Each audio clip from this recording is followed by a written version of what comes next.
May 1st, 2003, President George W. Bush gave his disastrous mission accomplished speech, standing under a triumphant banner on an aircraft carrier announcing the end of major combat operations in Iraq, which is not at all what happened.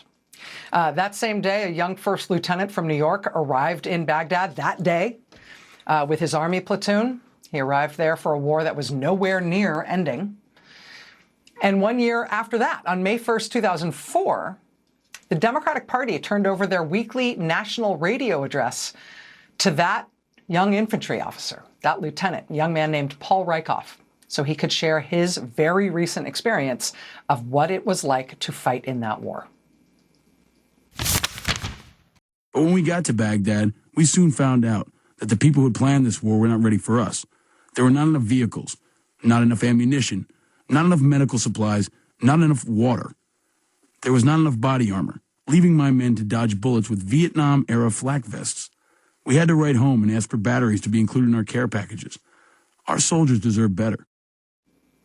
Our soldiers deserve better. Lieutenant Reickhoff's remarks were immediately very vociferously criticized by Republicans in Washington. But over time, what he said, what he described, would become America's common understanding of that disastrous military intervention. Meanwhile, Lieutenant Reickhoff founded the group we now know today as Iraq and Afghanistan Veterans of America, IAVA. Under his leadership, IAVA became the largest organization for post-9/11 veterans in the U.S. IAVA fought successfully to fix backlogs at the VA. They worked on veterans' homelessness and suicide. They helped pass the post-9/11 GI Bill and the repeal of Don't Ask, Don't Tell. In 2019, he stepped back from running IAVA. He's remained active in the veterans community through a new organization called Independent Veterans of America. And he continues to offer the same blunt, unvarnished, not politically correct assessment of American military intervention like he did back in 2004. This weekend, when the news broke that American troops had been sent to go arrest the president of Venezuela, Reickhoff immediately registered his response to the decision. He said he couldn't and didn't consult with Congress on this action because they might leak.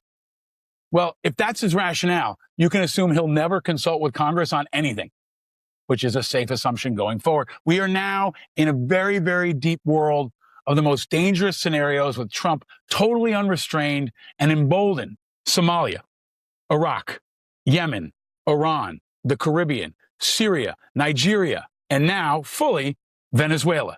Those are all places he's hit in the last year. And the unprecedented domestic deployment of National Guard and federal troops to the Mexican border, which included Arizona, New Mexico, and Texas, and there was D.C., L.A., Chicago, Portland, and Memphis. This is all just in his first year. The most important story in the world is still, and even more so now, that Trump can do whatever he wants with the most powerful military the world has ever seen, and nothing is stopping him.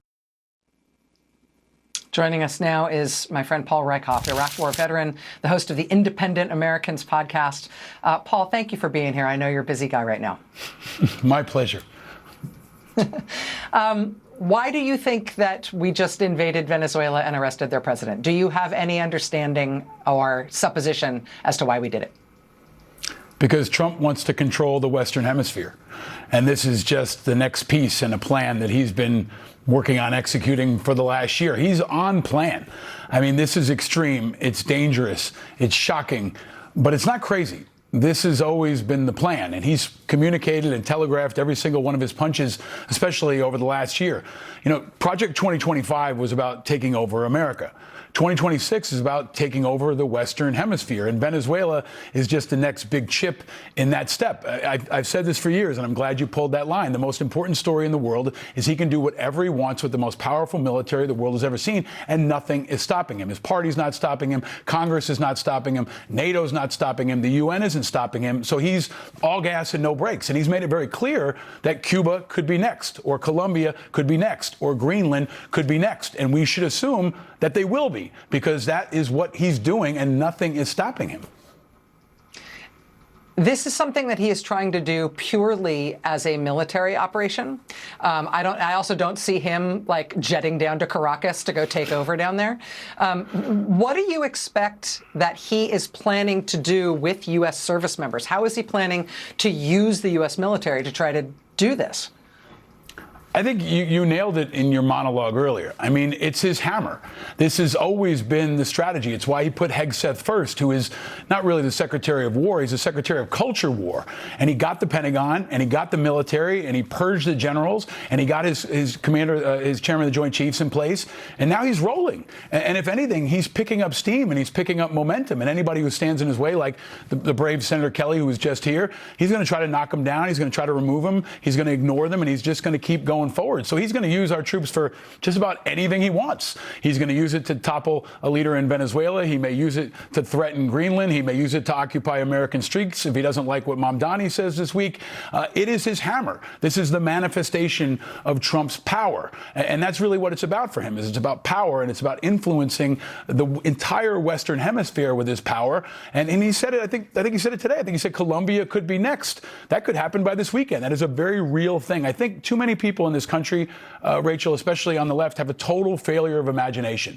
They fail to imagine what Trump might do. He has no failure of imagination. And what we've seen in the first year could be nothing compared to what we see in 2026. What is the way to stop it, if that is what he wants to do? You know, that's the question for every single elected leader here. I don't know the answer. I really don't know the answer. The War Powers Act is going to happen, I hope, in the next week in the Senate. I would have recommended that they called an emergency session. Congress doesn't even seem to be urgent enough to bring them together when he starts a whole new war. So happy New Year, happy new war, and happy forever war, new forever war. That's really what this is. I'm glad you mentioned Iraq, because Iraq was part of the forever war, the never-ending global war on terrorism. This is forever war 2.0. This is the manifestation and the evolution of that. And there's no sense that it could end. So that's the question for every leader in America and in the world. What are you going to do to stop him? Paul Rieckhoff, longtime veterans advocate, the host of the Independent Americans podcast, and full disclosure, my pal. Paul, you're the first person I wanted to talk to when I got this news on Saturday. Thanks for your time tonight, my friend. Thank you, buddy. You've been on it, and we saw this coming. Yeah, we did. I'll be right back. Stay with us.